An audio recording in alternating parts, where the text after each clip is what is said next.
What is up, y'all? I'm Dr. Ray Gorman, and I am joined with Dr. Alex Langford from Oahu, Hawaii, of Evolve Physical Therapy. And Alex and I have been working together a year, maybe a little longer than a year together. And you have made some awesome transformations. You have completely shifted mindset around business. You have grown immensely, I think, as a person, as an entrepreneur. And so I'm really excited to be able to share your story, share your journey with people out there that are maybe looking to be inspired and take a step in the right direction. So Alex, why don't you tell us a little bit about your background and kind of how we got here? Sure. Thank you for having me. I do agree. I've totally transformed in the past year, my both myself and my business. But where I started was really a fully in-person cash-based business. Yeah. There are some unique challenges in Hawaii, one of which is space. And I found myself like really struggling with the traditional like cash pay route Mm, of finding a gym space and then building a network and like sort of creating this like constant lead flow um, because space is so hard to find here. And I was making it work, but and actually very busy, but kind of maxed out in terms of like space availability and also time. And um, just before you and I started working together, I embarked on a new business venture with partners in opening a gym and a yoga studio with the plan to have my business inside of the gym at this new facility to like kind of take care of that first problem. yeah. And I knew I didn't want to go the route of like building a clinic and hiring more PTs. Like that Yeah. didn't feel authentic to me. I really wanted to like I actually really love seeing clients and like working with them and I want that's what I want to do. But I also needed time freedom to build this other business as well. Hmm. And I had worked with other business coaches that kind of I think put me in a box of like their template of like, Mm, oh, this is how you build a business. And it didn't really, I mean, I think I have a pretty unique situation and it didn't really, none of it really fit with what my business really needed or what I needed and like what would fit my lifestyle and what I wanted. And so I kind of found myself in like fairly like stuck situations yeah. up until you and I started working together. I didn't really find a model of like recurring revenue that stuck with me or felt authentic to me and my client base. And so I was basically just doing all in-person sessions, mostly through packages. So Yeah. it was very like unpredictable income, some really, really great months and some lower months. And it just felt unpredictable and unstable. So you and I started working together, and I was really drawn to creating recurring revenue and also freeing up my time so that I could work on my other business Yeah. at the same time. I think one of the things that is unique and something that I have found in hearing what other people are doing, what other coaches, what other mentors are doing, is like every time I hear their model, I'm like, well, here's all the problems with that model. And I think some people are doing like, you sell this plan of care and then you just give whatever you want to give, but it kind of gives this like expectation of maybe like the provider either feels like they need to give a bunch of sessions or they're spending a bunch of time on the remote programs. And then it's like when that plan of care ends, there's really no good mechanism to continue recurring revenue beyond that. And so, what we've really found, and something that you've implemented extremely well, is that layered revenue system, right? Where it's like you still have the opportunity to sell packages, you still have the opportunity to work with people in person, but you have this underlying recurring revenue stream with an offer that we call the prescriptive exercise program that really makes it so that there's this foundation of funds coming into the business, and you as a business owner aren't starting each month at zero. And you said something really interesting to me that I'm literally bringing this up to my marketing gal this week. But you said, every marketing company out there is marketing to PTs in the same way. And they're basically saying, fill your calendar with new patients. And we're basically saying, like, get your calendar down to like two patients per day. So it's like we're literally doing the opposite of what everybody is telling you that will build a successful business. And I really applaud you for stepping into like what you ultimately wanted. What do you feel like were some of the beliefs that you had about business models?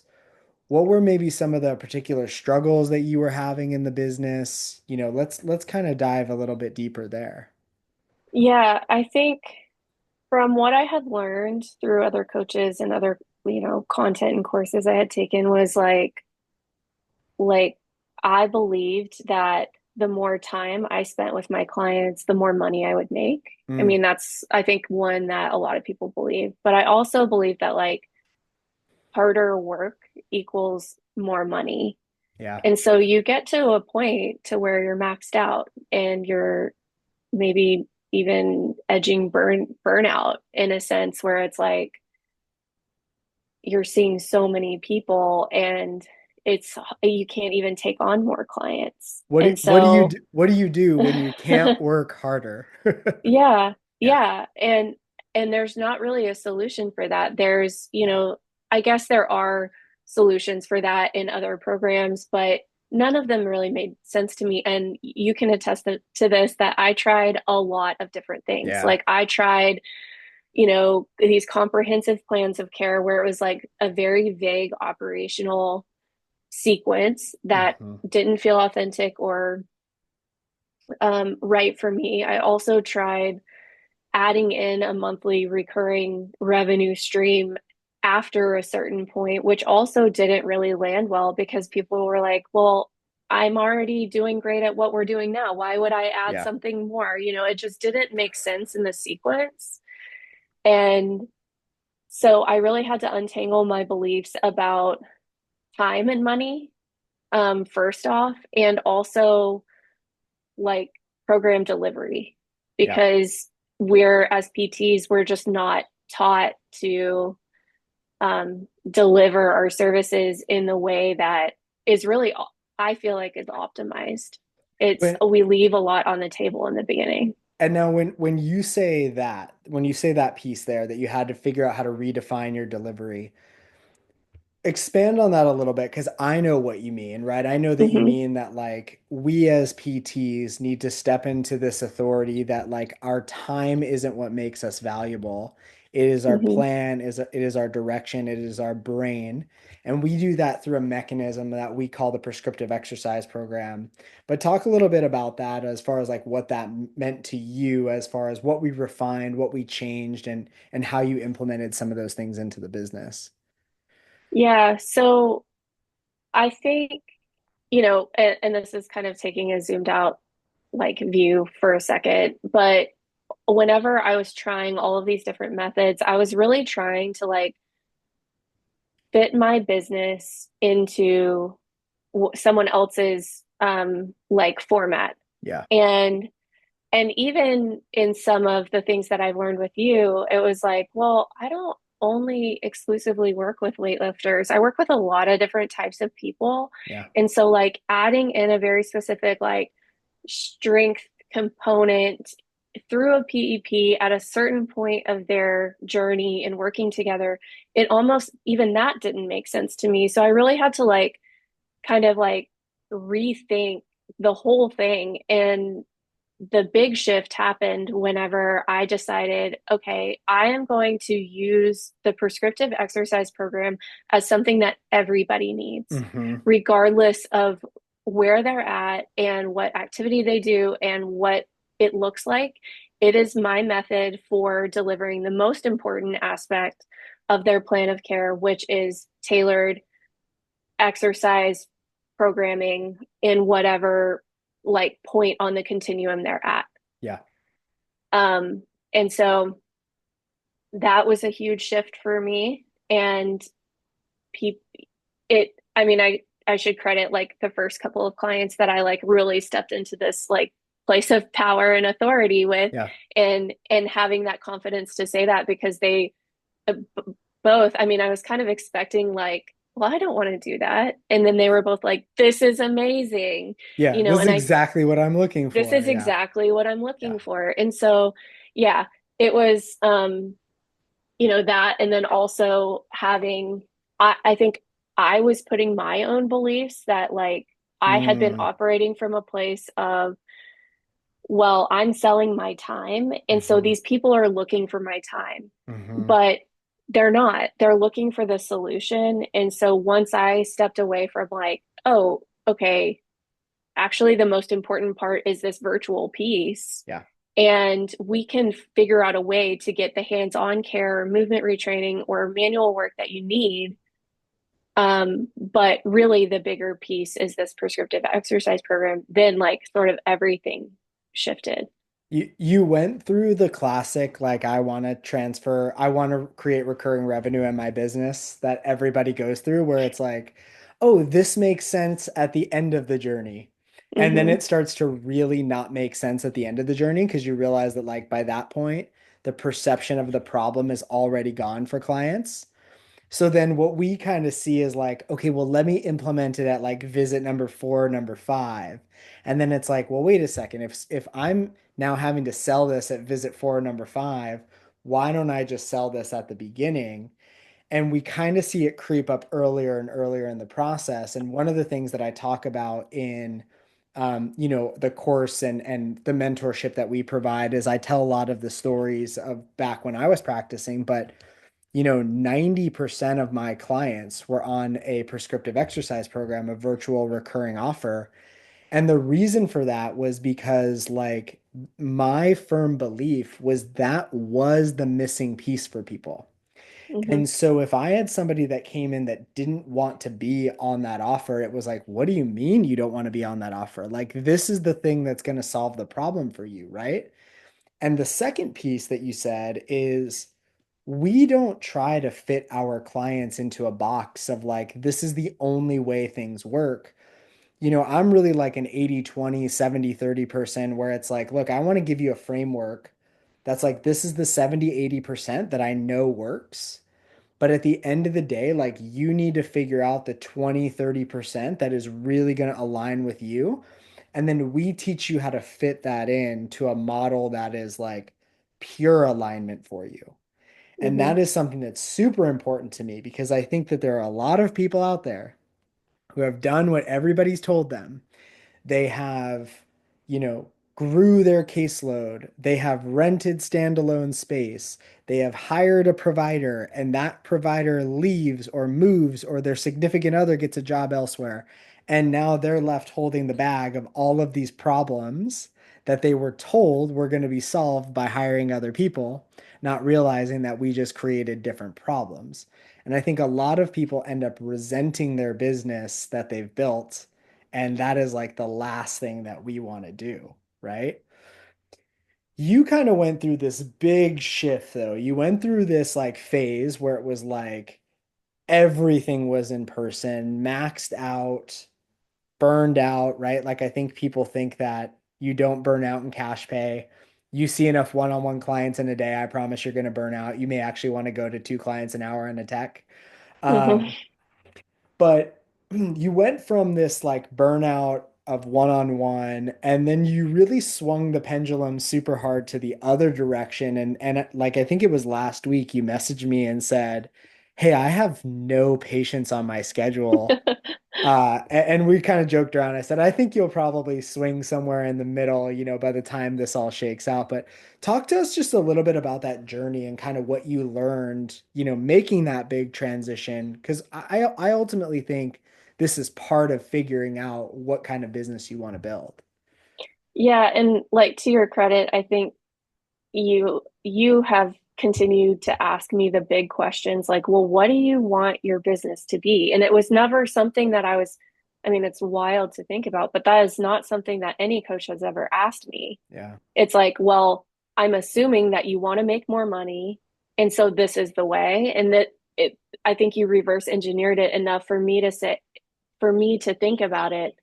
And really, like, the alignment piece is like, for me, it was that every single person that becomes my client needs to be on the PEP Hmm. because I really don't have a lot of time to give, and I'm not willing to sacrifice the value of the PEP by seeing people in person and then giving them sort of like a very like one-off halfway home exercise program via Yeah. text.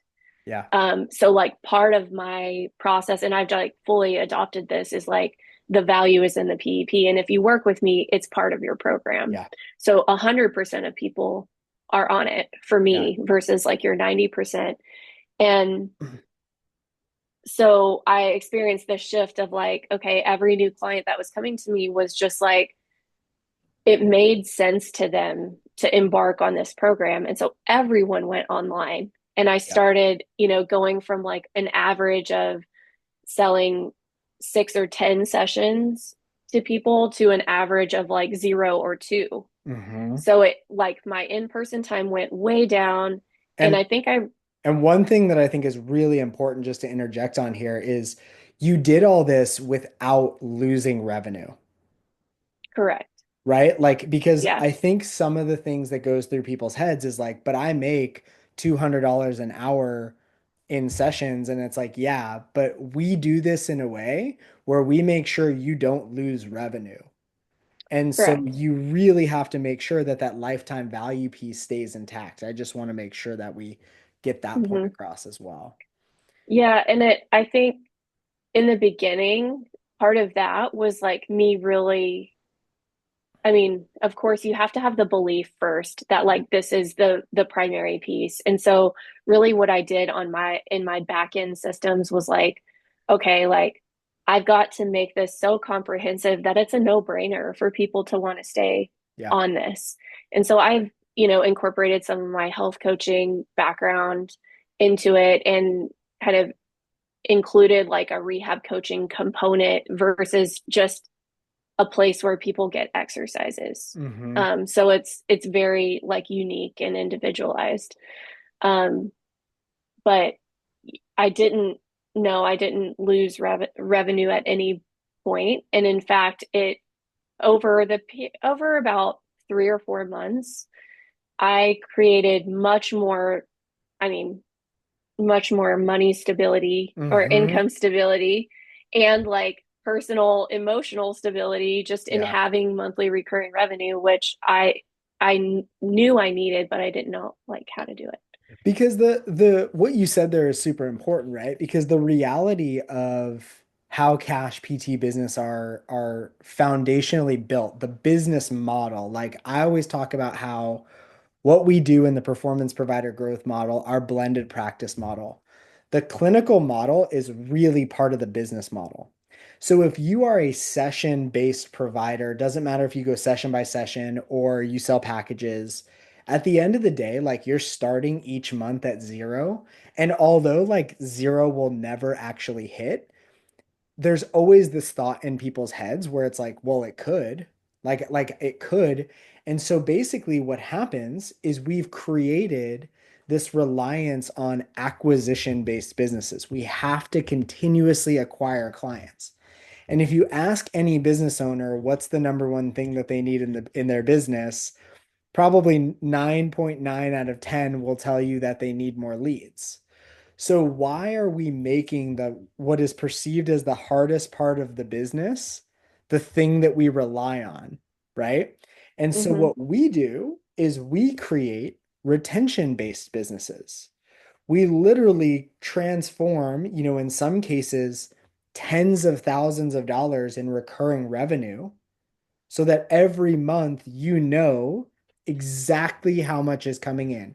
It doesn't matter if a client cancels because they're sick. It doesn't matter if somebody's traveling for vacation. It doesn't matter if, there's weather and you can't get to your clinic. Like you are getting paid no matter what. And that is really, where that peace of mind kind of comes into play. Anything you want to add on there, you want to touch on there? Um, yeah, I mean, I think just that layer of like safety and stability for me was Yeah. huge. And it, I mean, in a huge sense, it freed up my time to do higher level tasks within my business that are growing my business. Yeah. Yeah. So it's like a self-serving loop. Yeah, Um, because when you have more margin on the calendar, when you have more white space on the calendar, guess what? You start to feel more creative. Guess mhm, what? You start to put more plans together. You start to think more, future oriented mhm. because you actually get out of survival mode. Yes. Like if And you are in constant survival mode, you are not thinking future focused. no, and I think I mean, at least in my experience as a PT, like I think the problem solving and the creativity are what really sets me apart. Mm, And when you're burned out and you're living off of a back-to-back schedule, it's like that drains all of that from yeah, you.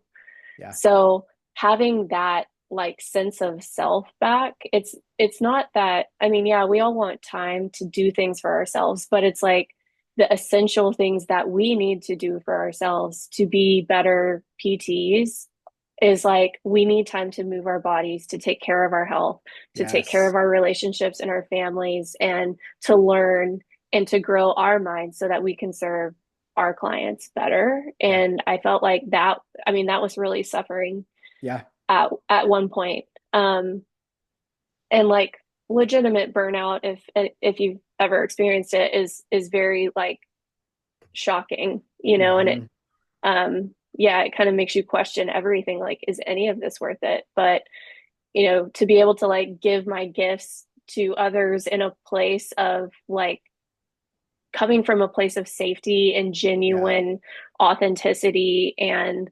knowing that like my needs are going to be met because I have really solid systems in my business, and it allows me to be creative and like kind of explore the avenues that I want to with these people, and helping them reach their goals is like it's like a dream come true. I mean, it's like I love my job. I love what I do. yeah, Um, yeah, it's just like how do you mold it to like what works for you on like a systems and time yeah. based. Yeah. I love that. I think one of the things that we as entrepreneurs tend to sacrifice is our personal health and our mental health. And I'll tell you what, it's really hard to build a business from that state. And the big shift for me, I know this is an interview about you, but I think that this is embodying what we teach in our community, right? Is that like I no longer think of working out, of hobbies as things that are not tied to my business. Because when I invest in, hours of the day that generally would be like 9 to 5 working, when I invest those in me, my business always gets better. My business always gets better. Hmm. One of the things that I'm a big believer in is people come for the business model and stay for the personal growth, because I think that that is really one of the biggest things that I think we can all work on is who we're becoming. And there's a phrase out there that I've heard a few times. I think it was Alex Sharfin who said it, but we don't yet have the business we want because we haven't become the person we need to be in order to run it yet. So, what are some of the things that have kind of happened for you on a personal level that you've transformed in this journey of working together? Yeah, so I think it definitely in the beginning of our working relationship, like I needed to implement some changes to my systems. Yeah, we had to put out some And fires. yeah, Yeah. and simplify things and really just kind of like narrow the playing field of like what my offer was and how I was delivering it. But beyond that, I mean, I had already learned a lot about just my business was already existing. Like I didn't have to do all of that startup stuff. And so, I already knew that I needed to look at the deeper root cause of like why I was operating on certain, beliefs about money and time and my business. Yeah. And so a lot of shifts have happened and I think the most have really happened whenever like working together, you have like helped me identify money beliefs, limiting Mhm. money beliefs, limiting time beliefs, like um, yeah, just kind of in that realm of personal growth, I guess. But it's been Yeah. a huge change for me. I always love talking with you about, money stuff because I feel like I by no means am a master of it. Which I think creates a lot of relatability for us to talk about and say, like, hey, like, why do we think these things come up for us? And I'm able to share stories of some of the things that I'm changing about my beliefs around money, around my stories about money. And one thing I'll never forget, this was a couple months ago, but I said to you, I was like, the way that you're showing up on these calls is so different from when we started working together. And it was just really like there is this profound moment in coaching, and I know that there are people out there that they follow the like fuck your feelings, follow the plan mentality. And like it sorry guys, like it just doesn't work like that. Like if you are feeling like crap and you have a content day planned, I guarantee you all your content is going to feel like crap. Hmm. And so there is like this intuitive nature, this balance of like, how do we break these cycles? How do we break these patterns that people are in so that we can unlock that next step for you, kind of entering into a new version of yourself in entrepreneurship? And I just think that's super important. Yeah, and I think like really a lot of it was emotional, like I was making so many decisions based on fear, Mm, anxiety, worry, um, instability. Like I always knew I was a good PT and like I mhm. could deliver a thing to help people, but it just the entire package wrapped up just did not feel like a safe thing in Yeah. my body. And it was like, things would come up and it just felt like dumpster fire after dumpster fire. And it was like, yeah, like I'm making my business is making six figures, but like I feel terrible about Yeah. this. And like, is it that doesn't feel like success to me. Yeah. Yeah. And really I think what it came down to was like us like talking about this stuff, asking the bigger questions, going deep about like, why do you actually feel like that? Why are you Mm, making decisions like that? Like, knowing that when you're a solopreneur, you don't have anything to compare to. So it's really helpful to know, like, okay, well, these things happen and like stick to like your policies about this, stick to the system. And it's not some overcomplicated thing. It's just like, yeah. okay, like get less emotional and less reactive about a lot of things, knowing that the actual operational model that you're using is going to eliminate a lot of that stuff. It's going Yeah. to eliminate a lot of the problems Yeah. because you have more touch points with your clients. They're not just going to fall off and ask for a refund. Like they're not going to be gung ho and see you once a week for 4 weeks. And then once you start to space it out, then they fall off and feel like they didn't make progress with Yeah. you. It's just to me, it's just a smarter model that like really it gave me a sense of safety and Hmm. stability internally with my energy, which I mean, I think just changed everything. It was like, okay, now that my business feels stable and people are getting what they need and I feel like I can manage it. I'm not overstretched from a time factor. or an energy factor. Like I can actually do this and scale it, and I could actually take on more clients at this point.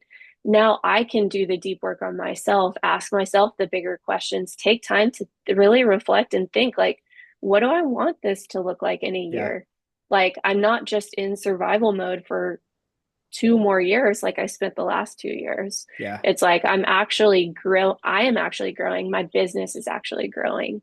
Yeah. But And it growing feels more authentic. and growing in a way that is sustainable for the long run, right? Yeah. You said two things there that I want to highlight in that. One, when you are in survival mode, the default is reactivity, right? The default is reactivity. And so there's no strategy that is going to get you out of that if the business model keeps you in a reactive state. So like the first thing that we need to do is we need to identify that, and then we actually need to pull back to give you some space to operate clearly. Because the problem that a lot of people have, I think, when they work with coaches is they come when everything's on fire and they're like, help me. Like it's just like if a client comes to you when the injury is so far gone, it's like if you would have just came to me like when this was like a little nagging thing, we wouldn't be talking about like you potentially needing surgery, right? Hmm. And so we have to be able to pull back a little bit and get to a state where we can make some change, get to a state where we can process some things. And then the second thing that you said is really like we have to start taking responsibility for what we're going to tolerate. And I think that was a huge one for you, and probably one of the things that was, I think, unique about working together. You can chime in if you believe that, but we really helped you figure out like what it was you were and weren't going to tolerate in your business anymore. Yeah. Yeah. And it's interesting to think back, like even, 6 months ago, it's like I I was so reliant on in-person Yeah. stuff and so used to living in that scarcity mode and like the reactivity of like someone coming to see me for a session, and I'm knowing I'm charging high prices because Yeah. that's what You I can think you can say my your prices if you want to. We can talk money as yeah. freely as you'd like. Okay. Yeah. So, on average, a one in-person session with me is like 275 to 295 Yeah. for an hour. Yeah. And so I'm knowing that, people are really investing in this time with me. And so they come and it's like an hour of trying to solve every problem they have. And it's, however many sessions I was seeing a week, maximum 20 a week, Yeah. and it's just like problem after problem, and it just feels like it needs things need follow up, and the time just really accumulates. And Yeah. so yeah, being able to sort of get ahead of that stuff has been Yeah. transformative for me on a provider level, because it's like, oh, I'm dealing with like one problem a week from, a handful of clients versus like multiple problems from every single person Mm, each time we meet. hmm. Or the opposite, feeling like someone was coming to see me and like they're doing great, and what am I gonna like what do we need to do? For like four more sessions that you sold a package Yeah. on. I resonate with that so hard. And it was one of the main reasons why I started implementing the virtual offer in my practice was because the big thing that I think everybody walks away with when they work with us is that like the blend that is unique to me in my business does not need to be the blend that's unique to you. There are some people that are 80% in person, 20% online, and some people that are 20% in person, 80% online. And there are some people that go through seasons of both. And I anticipate that is what you will do, right? Over time, is you will kind of dial up what you feel like you want to be at, and really like businesses that are flexible, businesses that are adaptable is a prerequisite for me in designing a business model. And so I really think it's important that everybody takes away from this that like you need to figure out, you need to be self-led in what is the model that aligns with me and what is the blend of the business that aligns with me. And then we run with that, right? Yeah, I think I've definitely been in a space where I'm like, Ray, like, give me the formula. What should I implement right now that's going to like work long term? And it really just doesn't work like that. It's Yeah. like, like you said, like I oscillated from all in person to pretty much all online. And now I'm sort of finding my way back just a bit because it's like, I'm working with these people and finding like, okay, like I actually think this person in this scenario would benefit from Mm-hmm. like a couple in-person sessions with me. Whereas, whenever I saw them, I was like, oh, I think they'll do okay all Yeah. online, and now it's a learning process. And but the beauty in that is, and what I think is like an actual luxury for me as a PT is being able to like have the time and energy and like mental capacity to be like, what is best for this person? And I can't Yeah. tell you how many times like I've asked you a question, you're like, well, what's actually best for them? Yeah. And that feels so good. And like I am a huge, I mean, a big part of me as a person and me as a business owner is like providing a very like authentic offering that's like full of integrity. And Yeah. like if it doesn't feel right to me, I don't feel good doing it. And so being able to have the tools to say like, okay, like I actually think this would be best. Okay, well then do that. Yeah. It's like that. I mean, that flexibility in a program like this is huge. Well, just like you didn't like being put into a box with the coaches that you worked with, we want to make sure that we're not putting our clients into a box. And Yeah. so I will never tell somebody it's all in person, it's all online. I will let you know that like these are the characteristics and these are the trends and the traits that we see of clients that do really well in person and the clients that do really well online. And the perfect business is the one that can meet the needs where that client is at. But also like you as a provider, if you're listening to this, you also need to be a little selfish in that like you need to create something that really aligns with you. And then the way that we attract or exclude clients from working with us is through our messaging. So if you're somebody that all you do is talk about in-person offers and then your clients come in and you hit them with a virtual plan of care, they're going to be like, "Well, hold on a second. This isn't what I'm looking for. Like this isn't what you talk about online." And so it's really important that you kind of find that alignment. Um, with everything that you've kind of done, all of the changes, personal, professional, business model, getting out of this like survival mode, what's life kind of like now for you that the dust is kind of settled and you're really adapting to like what this new norm is? Yeah. I mean, in many ways, I feel like I've been like recuperating Mm, really from like spending 2.5, almost 3 years in like hustle mode and like yeah, startup mode and like this grind, like trying to just do more all the time. And now I'm in a season of trying to do less yeah, and really pulling back and like seeing the benefits of like what kind of growth happens when you pull back yeah, and when you are smarter about the ways that you spend your time. And um, specifically in business, like having the time and energy to be creative and do the big systems work that, kind of lingers in the background that you never have time to do. It's like doing that and actually feeling good about like having systems in your business that make it easy to acquire yeah, new clients yeah, and make it easy to get people onboarded and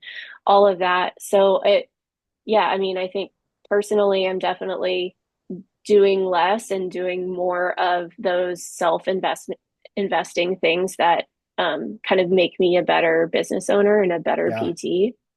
When we say like make more money in less time, one, we mean it. Hmm.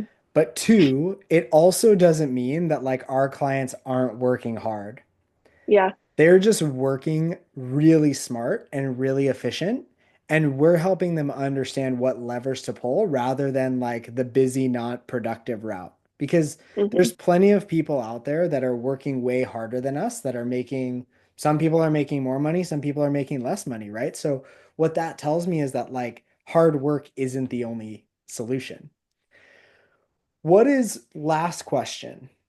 What is something that you would tell somebody that's on the fence of implementing this model, of hiring a coach, whether it's me or somebody else? Like, what is something that you would tell that person that's on the fence? Um, I would tell them, what would you tell your client? We tell our Yeah, clients that's all so the funny. time. Yeah, We tell our clients all the time, you need a guide, you need a roadmap, you yeah, need support, you need resources, like you need all of these tools. And that's, I mean, I kind of view mentorship in some capacity as like probably forever something that me and my business need in some yeah, way. Like I just have found so much value.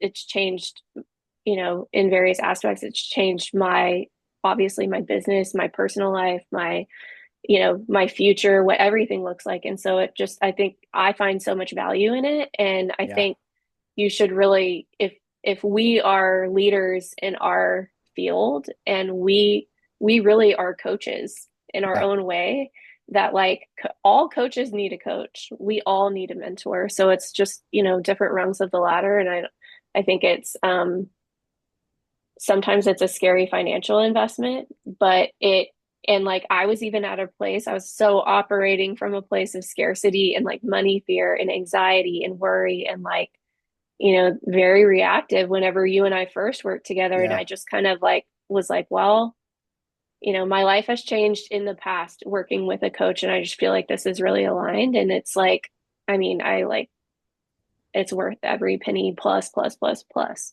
I appreciate that. Um, Yeah. yeah, That yeah. what you just described is the law of the mirror in full effect, which is we don't attract who we want, we attract who we are.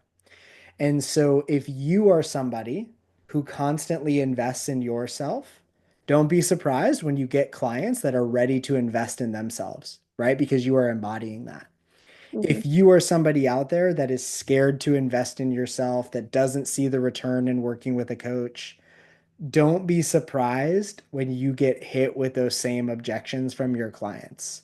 And I'm with you. I mean, I have one to two coaches in my life at all times because investing in myself is something that's extremely important to me. Um, Alex, I appreciate you sharing your story. It has been so great working with you over the period of time that we have. Where can people connect with you if they have questions, if they just want to reach out, if they want to just follow along on the journey? What's the best place for them to connect? Yeah, so on Instagram, you can find me at Dr. Alex PT and Evolve Hawaii PT. And then my website is evolvehawaiipt.com. Awesome. We'll make sure all that is in the information below. And if you guys don't already know where to follow me, at Ray Gorman DPT, shoot me a message over there if you have questions, comments, concerns. Alex, thank you so much. I think this is going to be super helpful for everybody, and I really appreciate you joining us, and thank you for your time. Thank you so much.